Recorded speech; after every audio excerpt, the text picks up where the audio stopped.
Hello everyone, this is Akash Srivastava and you are watching math by Akash. कैसे हैं आप सभी। हम लोग बात कर रहे हैं DSSB के एग्जामों को लेते हुए। बहुत सारे पेपर हम लोग कर चुके हैं, जैसा कि 2024 में जितने भी पेपर हुए सारे कर लिए। 2023 में TGT PGT के क्वेश्चन कर लिए हमने सारे के सारे। अब बात करेंगे 2022 के क्वेश्चंस की। ठीक है, GSA का पेपर है ये। ठीक है, GSA के पेपर को देख रहे हैं। ठीक है, कब आया था? 2022 को हुआ था और इसके 10 क्वेश्चन हम लोगों ने कर लिए। साथ ही साथ मैं बता दूं 2019 के पेपर भी कर लिए हैं। कौन कौन से? जेल वार्डर और मैट्रॉन के पेपर कर लिए हैं। इन तीनों की प्लेलिस्ट बनी हुई है, चैनल पे डली हुई है। ठीक है, तो आप वहाँ से जाके देख सकते हैं। अगर किसी को PDF चाहिए तो टेलीग्राम लिंक डिस्क्रिप्शन में दिया हुआ है, वहाँ से आप लोग PDF भी ले सकते हैं। ठीक है, तो लास्ट क्लास में हम लोगों ने 10 क्वेश्चन किए थे। अब करेंगे नेक्स्ट 10 क्वेश्चन जैसे ही आपकी स्क्रीन पर आता है पहले खुद से करने की कोशिश करेंगे, फिर उसके बाद वीडियो को आगे देखेंगे। बात क्लियर है? ठीक है, ऐसे थोड़ा आप लोगों को ठीक समझ आएगा। ठीक है, चलते हैं सीधे काम की बात पर आते हैं। तो क्वेश्चन नंबर 11 की बात करेंगे आज हम लोग। ठीक है, 11 आप लोगों को दिख रहा होगा, है ना। क्या दिया गया? निम्नलिखित आकृति के 2 अर्धवृत्त और एक आयत का संयोजन है। ठीक है, तो जो आकृति दे रखी है आपको कुछ इस प्रकार से बनी हुई है। ठीक है, कुछ इस प्रकार से, थोड़ा मैनेज कर लेना अगर टेढ़ी मेढ़ी होती है तो। ठीक है, कुछ इस प्रकार से है। ठीक है, कोई दिक्कत नहीं है। देखो, इसकी जो लंबाई दे रखी है क्वेश्चंस में, ये 15 दे रखी है और इसको जो सर्कल है ये अर्धवृत्त है। ठीक है, इसका जो रेडियस दे रखा है, आर की जो वैल्यू दे रखी है आपको क्वेश्चन में, वो दे रखी है कितनी? 14। बात क्लियर है? इसका पेरीमीटर पूछा है। पेरीमीटर क्या होता है कि जितनी भी भुजाएं, उन भुजाओं का सम कर लेंगे तो वो पेरीमीटर हो जाता है। तो इसका मतलब ये वाली भुजा 15 है तो ये वाली भुजा भी 15 ही होगी, क्योंकि आयत है, आमने सामने की भुजाएं बराबर होती हैं। तो 15 15 30, दोनों आयत की भुजा कितनी होगी? 30 होगी। इतनी बात तो क्लियर है। ठीक है, अगर ये अर्धवृत्त है तो यहाँ पर भी तो देखो अर्धवृत्त बन रहा है। इस वृत्त को यहाँ से उठा के अगर मैं यहाँ चिपका दूँ, या फिर इस वृत्त को यहाँ से उठा के यहाँ चिपका दें, तो एक पूरा सर्कल बन जाएगा, कंप्लीट सर्कल बन जाएगा। तो इसका मतलब कंप्लीट सर्कल बन गया। सर्कल का पेरीमीटर क्या होता है? 2πr। तो 2πr, 2πr, आर की वैल्यू हमें 14 दे रखी है। 7 दूनी 14, तो कितना हो जाएगा? 22 दूनी 44 दूनी 88, 88। तो ये हो गया 8 8 3 11, 118 हो गया। ठीक है, तो इसका पेरीमीटर कितना हो जाएगा? 118 हो जाएगा। अब आप लोग ये मत समझने लगना कि ये वाली लाइन कहाँ गई। भाई ये तो सर्कल का रेडियस था ना, तो सर्कल में ही आ गई है। समझ रहे हो? अगर इसको आयत में भी लेंगे, सर्कल में भी लेंगे, तो डबल डबल लाइन काउंट होगी ना ये वाली। ऐसा तो नहीं है, तो हमने क्या कर लिया, इसको सर्कल में ही ले लिया। ठीक है, तो मुझे लग रहा था कि अगर ऐसा किसी को डाउट बनेगा, इसलिए मैंने पहले ही क्लियर कर दिया। ठीक है, तो पेरीमीटर कितना हो जाएगा? 118 सेंटीमीटर आपका इसका आंसर हो जाएगा। चलेंगे नेक्स्ट क्वेश्चन की ओर और देखते हैं क्वेश्चन नंबर 12 में क्या दिया गया है। क्वेश्चन नंबर 12 में कहता है कि 5 व्यक्तियों की औसत आयु 4.4 की वृद्धि हो जाती है। ठीक है, 5 व्यक्ति हैं, 5 व्यक्ति जिनकी औसत आयु में 4.4 की वृद्धि होती है। तो देखो 4.4 की वृद्धि होने का मतलब सबसे पहले जानेंगे हम कि एवरेज कुछ भी दे रखा था, सबकी में 4.4 4.4 4.4 इस हिसाब से बढ़ती चलेगी। तो 5 लोगों की अगर टोटल की बात करें तो कितनी बड़ी हुई होगी? 5 चौक 20, 5 चौक 20 और 2 22। टोटल जो 5 लोगों की बड़ी होगी वो 22 बड़ी होगी। बात समझ रहे? हर व्यक्ति के 4.4 इतना बढ़ गया ना, तो टोटल कितना बढ़ा? 22 बढ़ा। कब? जब एक 40 वर्ष का व्यक्ति चला गया, जब एक ग्रुप में से 40 वर्ष का व्यक्ति चला गया, उसके बदले एक दूसरा व्यक्ति आया। एक चीज़ बताओ आप लोग, जो व्यक्ति गया है 40 वर्ष का और जो दूसरा आया है जिसके कारण औसत बढ़ गई है, तो जो व्यक्ति आया है उसकी उम्र अधिक होगी। कितनी अधिक होगी? 40 वाला तो लेके गया ही अपनी 40, लेकिन वो आया 40 से भी अधिक होगी। कितनी? 22। तो इसमें 22 और जोड़ देंगे तो टोटल आ जाएगा हमारे पास कितना? 62 का। जो व्यक्ति आया है वो कितने का आया है? 62 का आया है। इतनी बात क्लियर है? ठीक है, वीडियो को आगे भी चेक करके देखेंगे, क्लियर हो जाएगी। नहीं होती फिर भी तो कमेंट बॉक्स में कमेंट करके बता सकते हैं आप लोग। ठीक है, थोड़ा सा सोचेंगे खुद से तो भी समझ आ जाएगी बात। क्वेश्चन नंबर बात करते हैं 13 की। आसान सा क्वेश्चन है, आपको क्यूब रूट पूछा गया है। क्यूब रूट, देखो इसका मतलब ही क्या होता है यहाँ पर। ठीक है, जैसे मान के चलो आप यहाँ पर अगर मैं 25 लिख देता हूँ। ठीक है, 25 रूट है ना, तो इसका मतलब ये होता है कि 25 का अगर रूट हटाएंगे तो इसकी पावर आधी होगी, 1/2 होगी। बात समझ रहे हो। अगर मान के चलो यहाँ अगर 64 लिख लिया जाए, 64, और ये बना दें हम क्यूब रूट, तो इसका मतलब ये होता है कि 64 की पावर 1/2। बात क्लियर है। तो इसी प्रकार से हम इसको कैसे लिख लेते हैं, 8 की पावर को 3 लिखा, मल्टीप्लाई में 1/3, 3 से 3 चला गया तो ये आ गया कितना, 8 निकल करके आ गया।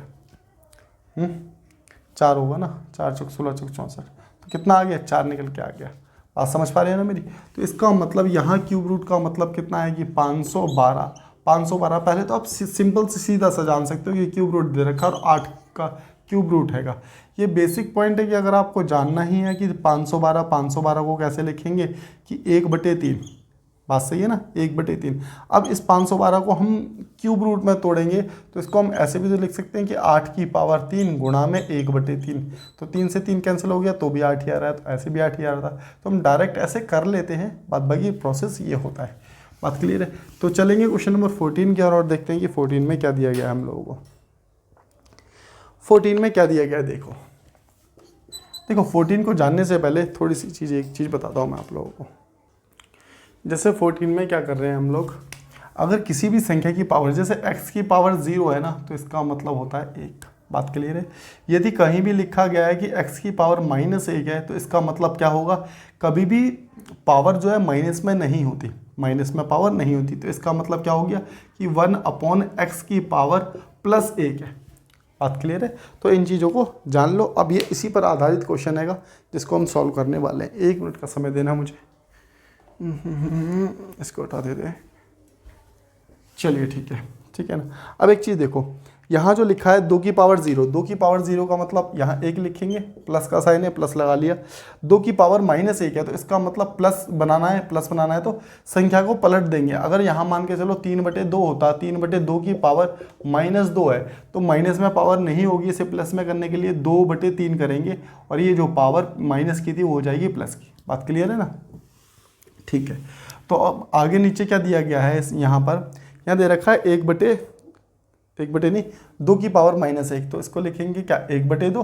ठीक है, माइनस का साइन है, माइनस का साइन लगा के आगे 2 की पावर 0, मतलब कि 2 की पावर 0, किसी भी संख्या की पावर 0 होती है तो उसका आंसर कितना आता है, 1 आता है। बात क्लियर है। तो यहाँ से इसको जोड़ेंगे तो 2 एकम 2 और 3/2 हो गया, और नीचे वाली संख्या 2 में से 1 गया, माइनस का 2 हो जाएगा, ये इसकी मल्टीप्लाई इसके साथ होती है, ऊपर वाली संख्या माइनस हो जाती है। तो 2 एकम 2, 2 में से 1 गया तो 1/2, वो भी किसका, माइनस का 1/2। 2 से 2 कैंसिल हो गया तो हमारे पास बचा 3 माइनस का 1, इसको काटेंगे तो आ जाएगा हमारे पास -3। बात क्लियर है। अब यहाँ इसको 1/3 बोले या फिर सीधा -3 बोले, कोई फ़र्क नहीं पड़ेगा, यहाँ पर एक ही बात हो जाएगी। जैसा ऑप्शन में आया है वैसे कर सकते हैं हम लोग। तो ये हो गया क्वेश्चन नंबर 14, और चलेंगे 15 की ओर। क्वेश्चन नंबर 15, ठीक है। क्वेश्चन नंबर 15 थोड़ा सा ठीक है, वीडियो को रोक के खुद से करने की कोशिश करो पहले, फिर उसके बाद देखो। कह रहा है कि 4,000 रुपये की राशि 7.5% वार्षिक रूप से चक्रवृद्धि ब्याज की दर पर उधार दी जाती है, ठीक है ना, और पुनर्भुगतान के एक भाग के रूप में 1,500 रुपये का भुगतान 3 किस्तों में किया जाता है। 3 किस्तों के बाद ऋण चुकाने के लिए भुगतान की जाने वाली शेष राशि है। बात क्लियर है। इसको ज़रा ध्यान से समझेंगे हम लोग। देखो मैं बताता हूँ क्वेश्चन में क्या है कि उसने 4,000 रुपये लिए 7.5% पे लिए, ठीक है ना, 4,000 रुपये 7.5% पे लिए, और हर साल 1,500 रुपये दे देता है, हर साल 1,500, ऐसे 3 बार 1,500 रुपये देता है, ठीक है। वो कह रहा है कि 1,500 रुपये तो उसने दे दिए 3 बार, लेकिन अब जो बची हुई राशि है वो कितनी है, ठीक है। तो देखेंगे, देखो यहाँ 4,000 लिखा हमने, 4,000 का 7.5%, 4 कितना हो जाएगा, तो अपॉन में 2 0, ठीक है, ये पॉइंट हटा, ये दशमलव हटेगा तो 1 0 और लगा सकते हो, 3 0 से 3 0 कैंसिल हो गई, 75 दूनी 150 मतलब कि 300। तो पहले वर्ष का ब्याज जो बन गया इसका 300 रुपये बन गया। 300 रुपये प्लस 4,000, ये इसको देने कितने हो गए यहाँ पर, तो 4,300 रुपये देने हो गए। भाई अभी ब्याज निकाला ना हमने सिर्फ 300 रुपये, 300 रुपये में 4,000 जोड़ देंगे तो 4,300 रुपये उसको पे करने थे, लेकिन उसने किया है, उसने सिर्फ 1,500 रुपये दे दिए, 1,500 रुपये दे दिए, तो बचेगा कितना, 13 8 है ना, और एक इधर चला गया तो 3 में से 1 गया तो 2 बचा, 2800 रुपये बचे। अब रिमेनिंग 2800 रुपये बचे ना, ठीक है, कोई दिक्कत नहीं। अब 2800 रुपये उसने कैरी आउट कर दिए नेक्स्ट ईयर के लिए, ठीक है, 2800 रुपये। अब 2800 रुपये पे फिर से आपका 7.5% ब्याज लगेगा। भाई जो बची हुई राशि है उसी पर तो ब्याज लगता है ना। उसने 4300 में से 1500 दे दिए, इतने बचे, अब इस पे ब्याज लगेगा, इस पे ब्याज लगेगा तो अपॉन में 100 और ये पॉइंट हटा तो नीचे 0 आ गया। तो 2 0 से 2 0 कर लो आप लोग, है ना। तो कितना आ जाएगा, 28 की मल्टीप्लाई 75 के साथ कर देते हैं, ठीक है। तो 140 और 7 8 56, 7 दूनी 14, 14 और 5 कितना होता है, 14 और 5 होता है 21, 14 और 14 5 19 होता है ना, 14 5 19। तो ये हो गया 0 6 4 10 10 10 और 1 11 और 1 1 2। तो ये कितना आ गया हमारे पास, 210 रुपये आ गया। दशमलव था, एक हट जाएगा तो यहाँ से आ गया हमारे पास 210 रुपये। अब देखो ये 210 रुपये ब्याज है, प्लस कितना इसमें जोड़ देंगे, कितना 2800 रुपये। तो टोटल पैसा कितना हो गया, 3110 रुपये, है ना। 210 अगर इसमें जोड़ेंगे 0 1 0 3000, सॉरी 3010 हो जाएगा। तो इसको हमने यहाँ लिख दिया 3010 रुपये, टोटल करके लिख दिया 3010 रुपये। 3010 में से फिर से उसने 1500 रुपये पे कर दिए, तो अब बचे कितने हैं उसके पास, 10 में से 5 गए, 5 बचे, है ना, और 2 में से 1 गया 1, तो 1510 रुपये बचे। बात क्लियर है। अब 1510 रुपये पर ब्याज लगेगा कितना, फिर से वही 7.5%, ठीक है, अपॉन में दिस। तो दशमलव से पॉइंट कैंसिल आउट भी हो सकता है, गुणा में दशमलव के बाद जितनी संख्या है उतने 0 हटा सकते हैं हम लोग, ठीक है ना। 25 3 75, 25 चौक 100 और ये हो जाएगा हमारे पास कितना, 3 एकम 3, 15 3 45, ठीक है, और नीचे आएगा 4, तो आ जाएगा 4 एकम 4, 4 एकम 4 और 4 3 12, 4 दुनिया 8, 4 पंजे 20। तो ये हो गया हमारे पास कितना, 113.25, 113.25। इतनी बात क्लियर है आप लोगों को। अब 113.25 में हम फिर से 1510 जोड़ देंगे क्योंकि यही तो ब्याज है। तो 1510 प्लस 113.25, 113.25, ठीक है, देख पा रहे हो ना, यहाँ तक दिख रहा है ना आप लोगों को, हाँ दिख रहा है, ठीक ठीक। तो यहाँ इसको जोड़ दिया हमने, तो 5 2 और 3 2 और 16, बात क्लियर है। यहाँ पर ये आ जाएगा कितना, 1623.25, बात क्लियर है। तो यहाँ पर हमने डायरेक्ट लिख दिया अब इसको 1623.25। थोड़ा लेंदी क्वेश्चन है, कोई दिक्कत नहीं है। फिर से उसने 1500 रुपये दे दिया। अब इसमें से 1500 रुपये माइनस कर दो तो रिमेनिंग देखो 3 बार 1500 दिए, पहले वर्ष, दूसरे वर्ष और तीसरे वर्ष, तो 123.25 इसका रिमेनिंग बैलेंस बच जाएगा। यही आप लोगों से पूछा गया था कि रिमेनिंग बैलेंस कितना बचेगा। बात क्लियर हुई क्या आप लोगों को, ठीक है। तो पेपर का लेवल जो इजी टू मॉडरेट है कह सकते हैं आप लोग। 1-2 क्वेश्चन आप लोगों को मिलेंगे ऐसे जो टाइम टेकिंग होंगे, ठीक है, बाद बाकी आसान क्वेश्चन भी होंगे। जैसे नेक्स्ट क्वेश्चन को देखते हैं और क्या है, देखो कह रहा है कि प्रथम 1 से 30 तक प्राकृतिक संख्याओं का औसत बताना है। तो अब इसको कैसे करेंगे, 1 + 30 डिवाइड बाय 2 = 15.5, बस आंसर आ गया। बात क्लियर है। अब इसको समझाता हूँ मैं ऐसा क्यों हो रहा है। देखो कभी भी किसी भी संख्या का एवरेज अगर आप लोगों से पूछा जा रहा है, मेरी बात को समझना, कभी भी किसी भी संख्या का अगर आपसे एवरेज पूछा जा रहा है, लेकिन याद रहे उसका जो डिफरेंस है, संख्याओं में अंतर जो है वो लगातार समान होना चाहिए। जैसे अगर मैं कहता हूँ कि 1 2 3 4 5 6, ठीक है, और ले लो 7, 1 से 7 तक का हमने इसका एवरेज निकालना है। क्या निकालना है, हमने इसका एवरेज निकालना है। अब देखो डिफरेंस जो है सब में बराबर है, 1 1 का डिफरेंस है, 1 1 का डिफरेंस है ना, तो आपको एवरेज निकालना है। तो आप क्या करेंगे, पहली संख्या और लास्ट संख्या को जोड़ेंगे और 2 से भाग कर देंगे। 8 8 का आधा कितना, 4 4 इसका एवरेज आ जाएगा। बात समझ पा रही है मेरी। तो किसी भी संख्या का अगर एवरेज निकालना है, उसमें अगर मान के चलो ऐसे होता कि 5, यहाँ ना देखो, यहाँ क्वेश्चन हो सकता है, ठीक है, जैसे यहाँ होता 5 10 15 20 और 25, इसका एवरेज निकालना है। डिफरेंस 5 5 का है, तो पहली संख्या और लास्ट संख्या को जोड़ो, 2 से भाग कर दो, तो भी आपका एवरेज निकल जाएगा। साथ ही साथ आप ऐसा भी कर सकते थे कि बीच की संख्या देख लो, बीच की संख्या ये एवरेज होगी, आगे के 2 हटा दो, पीछे के 2 हटा दो, तो बीच वाली संख्या भी एवरेज हो जाएगी। बात क्लियर है। तो उसी प्रकार से 1 से लेकर 30 तक प्राकृतिक संख्या है, अंतर तो समान होगा, अंतर समान होगा हमारे पास। एवरेज कैसे निकालेंगे? तो पहली और अंतिम संख्या को जोड़ा, 2 से भाग कर दिया, तो हमारे पास एवरेज निकल करके आ जाएगा। तो उम्मीद करते हैं कि बात समझ आ गई होगी आप लोगों को। नेक्स्ट क्वेश्चन देख लेते हैं, क्वेश्चन नंबर 17। ठीक है, क्वेश्चन नंबर 17 को किस प्रकार से करेंगे? देखो, 4th रूट दे रखा है, p की पावर कितनी दे रखी है आपको? p की पावर दे रखी है -5/4, -5/4, और ये 4th रूट है। ठीक है, इसका होल स्क्वायर है आपका कितना? -4/5। ठीक है, और इसका भी इसकी पावर 4 है, इसकी पावर 4 है। ठीक है ना। अब देखो इसको कैसे सॉल्व करेंगे हम लोग? देखो 4th रूट है, इसका मतलब है कि p की पावर 5/4 तो है ही, ये है 1/4। ये कितनी है? 1/4 है। समझ पा रहे हैं मेरी बात को? p की पावर कितनी है? 1/4 है। ठीक है, 4th रूट था, अब ये भी हमने डिस्कस किया था ना इस चीज़ को। ठीक है, अब इसको थोड़ा सा हटाएंगे यहाँ से। ठीक है, अब देखो ब्रैकेट में है तो मल्टीप्लाई होता चला जाएगा, ऊपर है का -4/5 गुणा में कितना? 4। बात क्लियर है? इस 5 से इस 5 को कैंसिल कर देंगे, कोई फ़र्क नहीं पड़ने का।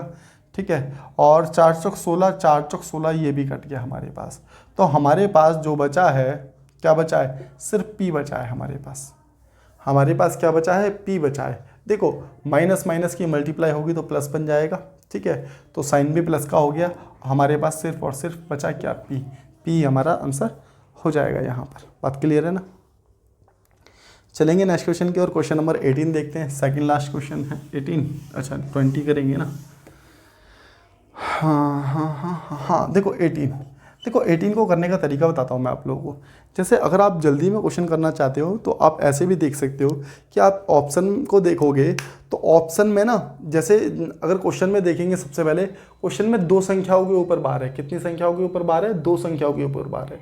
तो याद रहे कि आंसर जो आएगा उसमें भी 2 संख्याओं के ऊपर ही बार होना चाहिए। समझ पा रही मेरी बात को? ऑप्शन ए आंसर नहीं हो सकता कभी भी, बी हो सकता था, सी हो सकता था, डी नहीं हो सकता था, क्योंकि डी में एक संख्या के ऊपर बार है और ए में किसी के ऊपर बार है ही नहीं। तो अब इनको और चेक कर लेते हैं कि इसको कैसे करेंगे। तो देखो 0.23 और यहाँ पर हो गया हमारे पास 54। ठीक है, और प्लस करना है हमें 0.2 और यहाँ हो रहा है हमारे पास 446। बात क्लियर है? यहाँ पर इसके ऊपर बार है, यहाँ इसके ऊपर बार है। बात क्लियर है? तो इसको अगर हम ऐड करेंगे तो हम कुछ इस प्रकार से ही तो ऐड करेंगे। ठीक है, जो देखो 54 को 2 बार लिख लें, कोई फ़र्क नहीं पड़ेगा क्योंकि वो तो बार है ही उसके ऊपर। ठीक है, 0.24। अब यहाँ भी इसको रिपीट कर लें, 46 रिपीट कर लेंगे, कोई दिक्कत नहीं है। 6 4 10, 6 4 10, 10 और 11। ठीक है, 6 4 10, 10 और 11। ठीक है, 6 4 5 9, 9 और 1 10, 4 3 7 और 1 8 4। अब हमारे पास क्या आ गया? देखो यहाँ से 2 संख्याओं के बाद रिपीटेशन चालू हो जाएगी। 0 1 1, 0 1 1 1, इस प्रकार से आने लगेगा। तो इसका मतलब रिपीटेशन कहाँ से हो रही है? 4801 के ऊपर यहाँ बार आ जाएगा। ये दशमलव था, ये आपका आंसर हो जाने वाला है। ये सबसे आसान तरीका है मेरे हिसाब से करने के लिए। आप ऐसे भी कर सकते थे कि अपॉन में किया करेंगे, कैसे 99 2 संख्याओं के ऊपर बार था, नीचे 2 0, ऐसे भी कर सकते थे, लेकिन क्वेश्चन थोड़ा लंबा हो जाएगा। जैसे मैंने बताया आप वैसे कर लो, सारे क्वेश्चन हो जाएंगे और बेहद आसानी से हो जाएंगे। ठीक है, चलेंगे नेक्स्ट क्वेश्चन की ओर और देखते हैं कि नेक्स्ट क्वेश्चन में क्या दिया गया है। कह रहा है 5 क्रमागत विषम संख्याओं को औसत कितना दे रखा है? 61 दे रखा है। क्वेश्चन नंबर है आपका 19। देखो 5 क्रमागत विषम संख्याओं को औसत 61 है। तो देखो 61 है। ठीक है, देखो ये बीच की संख्या होगी। औसत अब ये भी बताया था ना मैंने कि ये बीच की संख्या होती है। इससे पहले की संख्या रही होगी 59 और उससे पहले की रही होगी 57। इससे आगे की रही होगी कितनी? 63 और इससे आगे की रही होगी 65। 5 संख्याएं आ गई हमारे पास, सारी की सारी विषम संख्याएं हैं। ठीक है, इनमें अंतर पूछ रहा है, पहली और लास्ट में अंतर। तो पहली और लास्ट में अंतर कितने का है? तो आपको दिख रहा है सीधा सीधा 8 का अंतर है। तो आंसर आ गया हमारे पास 8। ठीक है, अगर किसी को ऐसे भी नहीं करना और जल्दी करना है तो मैं आपको डायरेक्ट बता देता हूँ। कभी भी आपसे डिफरेंस पूछे तो n-1 इंटू n-1 1 कितना दे रखा था आपको 5, या ऐसे भी ना करके आप डायरेक्ट ऐसे कर सीख लो कि जैसे संख्याएं 5 थी, 5 में से 1 घटाया 4 बची, 4 की मल्टीप्लाई डिफरेंस देखो, डिफरेंस सब में 2 2 का है तो 4 दूनी 8, ठीक है 8 आपका आंसर हो जाएगा। ऐसा क्यों, देखो यहाँ 2 2 2 2 तो 4 बारी डिफरेंस 4 बारी आएगा, 2 दूनी 4 दूनी 8, ठीक है। तो इस प्रकार से भी कर सकते, तो दोनों तरीके बता दिए कैसे कैसे क्वेश्चन को कर सकते थे, आप जल्दी कर, ठीक है ना। अगला क्वेश्चन देखेंगे और नेक्स्ट क्वेश्चन में क्या दिया गया है, यदि x का 0.25%, तो देखो का मतलब हमारे पास होता है क्या मल्टीप्लाई, z का कह रहा है, z का 0.5%। अब देखो परसेंट है, बराबर है, ये किसके बराबर हैगा, बराबर किसके है 0.04 के, ऐसा ही तो है, ठीक है ना। देखो परसेंटेज का साइन लगेगा तो नीचे 100 आएगा, वो 100 उधर भी जा सकता है और यहाँ मल्टीप्लाई भी हो सकता है, बात सही है ना। या फिर ऐसे भी नहीं करना तो तुम ऐसे डायरेक्ट कर लो, जैसे यहाँ पर दशमलव के बाद 2 अंक है, यहाँ दशमलव के बाद 2 अंक है, तो दोनों के दशमलव ही हटा दो, कोई फर्क नहीं पड़ता हमारे को, ठीक है। यहाँ परसेंटेज है, परसेंटेज का 100 आएगा अब अलग से, यहाँ 100 आ गया, कितना आ गया यहाँ 100, 25 चौक 100, 1/4, 1/4 उधर जाएगा, क्रॉस मल्टीप्लाई हो जाएगा, तो z बराबर हो जाएगा हमारे पास कितना 16, यही आप लोगों का आंसर होगा। चलिए बाद बाकी मिलेंगे नेक्स्ट वीडियो में, तब तक के लिए tata bye bye, see you, take care of you.